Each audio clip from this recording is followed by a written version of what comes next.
Bonjour, je suis Romain, je travaille... Wesh les amis.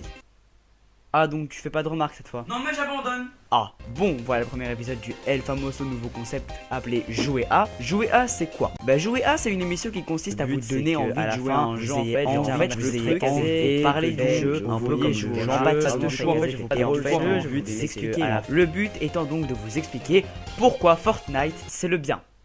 Attends quoi?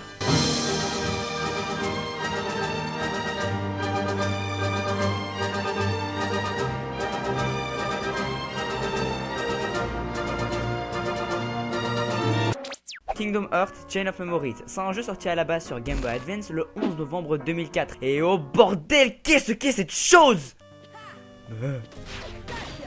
Oh là là, ce n'est pas possible. Du coup, Kingdom Hearts Chain of Memories, c'est un jeu sorti sur PlayStation 2. Car oui, le jeu a très vite eu droit à son remake 3D. C'est d'ailleurs pour ça qu'on a rajouté un sorti en même temps que la version Final Mix de Kingdom Hearts 2, ce qui le rend dès lors bien plus attrayant. Et c'est pas étonnant vu la gueule initiale du truc. Chut, il ne revient jamais. Ce remake est donc sorti le 29 mars 2007 au Japon et le 2 décembre 2008 en Amérique. En Europe, on n'a malheureusement jamais eu cette chance puisqu'il nous a fallu attendre la compilation HD 1.5 Remix sortie sur PlayStation 3 le 13 décembre 2013 pour découvrir le titre. Oh et je vous ai dit que ça a été développé et édité par Square Enix? Bah ça a été développé et édité par Square Enix. Kingdom Hearts Chain of Memories, c'est en quelque sorte une préquelle de Kingdom Hearts 2, un jeu de transition pour mieux comprendre les événements du deuxième opus de la saga emblématique. En gros, c'est Kingdom Hearts 1.5.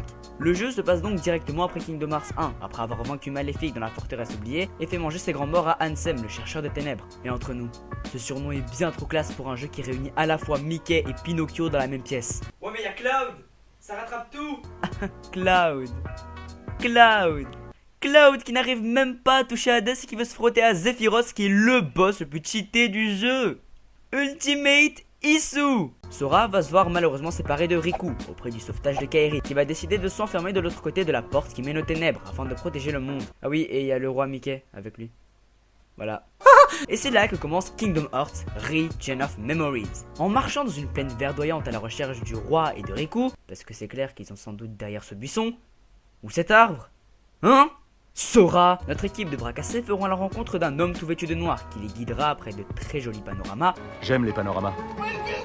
Celui-ci est magnifique. Au manoir Oblivion. Là, il remettra à Sora une carte qu'il affirmera être constituée des souvenirs de celui-ci. Ils connecteront alors la carte à la porte d'en face qui s'ouvrit, leur donnant accès au lieu indiqué sur la carte, Traverse Town. Après être arrivé au bout de ce monde fictif, parce que vous vous doutez bien que c'est pas la vraie Traverse Town, c'est une copie basée sur les souvenirs de Sora, mais vous le sauriez si vous aviez suivi. Hein? Sora, Donald et Dingo recevront 5 nouvelles cartes menant à 5 nouveaux mondes basés sur la mémoire de Sora, mais surtout sur Kingdom Hearts 1 parce que c'est trop chiant d'en développer des nouveaux, dans le but de sortir de ce terrible manoir et de retrouver Mickey et Riku. Sauf que ce manoir n'a rien d'un manoir comme les autres, car ici, trouver, c'est perdre, et perdre, c'est trouver.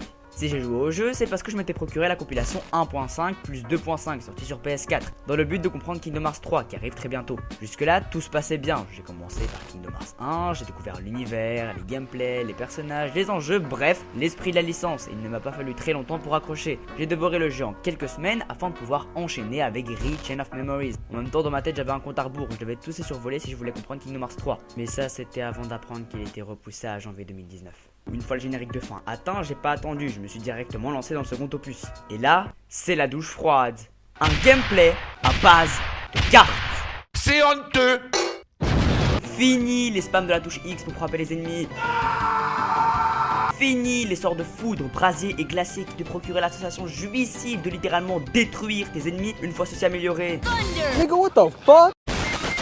Ici, tout se joue à base de putain de cartes. Je vous raconte pas le bordel que c'est de se battre contre 8 ennemis à la fois. Et attendez, c'est pas fini, parce que tes cartes, tu les balances pas n'importe comment. Il y a des chiffres dessus. Donc si tu balances une carte qui a un 2, mais qu'en même temps ton adversaire en sort une qui a un 6, c'est fini, ta carte elle est brisée. Rentre chez toi et pleure beaucoup. C'est plus un hack and slash, c'est Uno le truc. Si tu veux récupérer ta carte, tu dois la recharger. Oui, tes cartes sont pas infinies, t'en as un nombre limité. Alors au début ça va, tu dois remplir une jauge et ça va plutôt vite. Mais la deuxième fois, c'est 2 jauges, puis 3. Et ça prend donc 3 fois plus de temps. Et au plus tu les recharges, au moins tu as une carte. Oui, ça m'est déjà arrivé de me retrouver en face d'un boss avec seulement 2 cartes qui sont en plus en dessous de 6. Et sachant que les boss ne possèdent que des cartes de 6 et plus, c'était une galère pour frapper. Et vous savez c'est quoi le pire? C'est que j'étais en difficulté facile. Ne rigolez pas s'il vous plaît, je le vis comme un traumatisme. Autant les jeux Kingdom Hearts sont de base pas super faciles, autant celui-là, c'est le Rocco Siffredi des Kingdom Hearts tellement il soulève tes espoirs de le finir un jour. T'as plus de chances de te faire respecter par Sakurai en demandant ton personnage préféré dans Smash Bros que de battre un boss du premier coup. Ce qui fait que le pire est arrivé. Je n'avais aucun plaisir à y jouer. Ce genre de choses, c'est pas rare, ça arrive à tout le monde. Et moi, quand je prends plus de plaisir, j'arrête. Comme avec ta daronne. Non, comme avec ton père. Ah. Je finissais par considérer le fait d'y jouer comme une tâche. C'était plus je veux y jouer, mais plutôt je dois y jouer si je veux comprendre Kingdom Hearts 2. Puis j'ai compris ce qu'il me demandait, ce qu'il attendait que je fasse.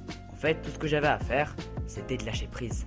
On a tous déjà ressenti cette sensation, la sensation de ne pas pouvoir y arriver, car le boss est trop dur, ou bien le niveau est mal foutu, et plein d'autres excuses qu'on sort parce qu'on n'a pas envie d'assumer le fait qu'on est juste mauvais. Alors on rage quitte, et on arrête, avant de revenir le lendemain ou quelques semaines plus tard, et hop, comme par hasard, on a réussi. Parce que cette fois le niveau est plus simple, ou le boss moins compliqué. On arrive carrément à les enchaîner, parce que tout est devenu facile. C'est le genre de choses qui arrivent très souvent, je ne saurais vous dire pourquoi, parce que j'ai pas trouvé de réponse sur internet. Mais en tout cas, une chose est sûre, ça a été le cas pour Kingdom Hearts Re-Chain of Memories.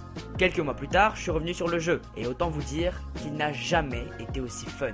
Les boss sont trop compliqués? Go farmer! Entraînez-vous à affronter des monstres pour obtenir des cartes trésors ou des gummies qui vous permettront d'acheter des lots de cartes plus puissantes pour customiser vos decks et faire manger ces grands morts à Hades ou Ursula.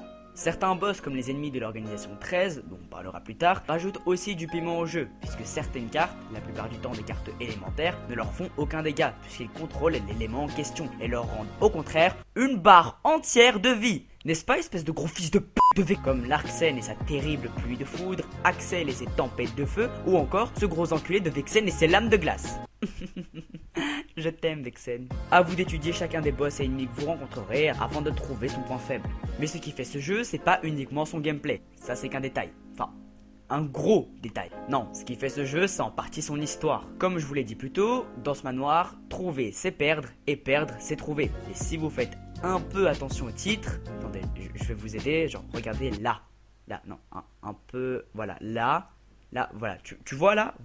Voilà. La mémoire de Sora, c'est l'objet principal de l'intrigue. Que ce soit les cartes des univers utilisés ou les personnages rencontrés, hors organisation, aucun ne sont réels. Ils sont tous issus de sa mémoire. Enfin, tous, on sait plus trop. Le problème étant qu'au plus Sora essaie de se souvenir, au plus il oublie. Et inversement, au plus Sora oublie, au plus il se souviendra. À vous de démêler le vrai du faux pour ne pas être totalement perdu dans l'intrigue. Mais ce jeu occupe aussi une grande place dans la timeline, puisque c'est dans celui-là qu'apparaîtront pour la première fois les antagonistes principaux de la licence Kingdom Hearts, l'organisation 13. Que ce soit la vicieuse Larxene. Oui je sais, la dernière fois j'ai dit Larxen, mais cette fois c'est pour les puristes. Le brave Lixus,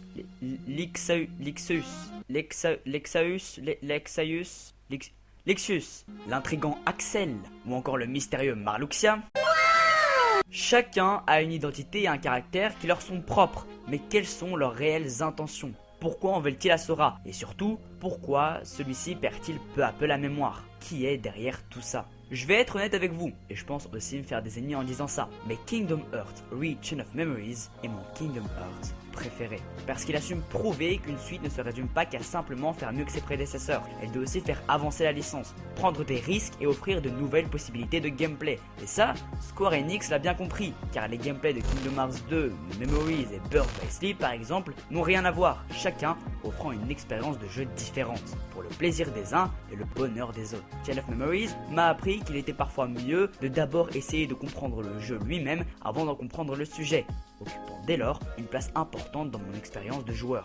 Re-Chain of Memories, c'est tout ça. Et malgré le fait qu'il n'ait pas eu le succès escompté, étant dans l'ombre des Kingdom Hearts 1 et Kingdom Hearts 2, ça n'empêche qu'il ne lui a inévitablement pas fallu longtemps pour entrer dans le cœur des joueurs qui s'y ont essayé. Voilà pourquoi vous devez jouer à Kingdom Hearts Re-Chain of Memories. Et pour Vexen, aussi pour Vexen. Ce gros fils de...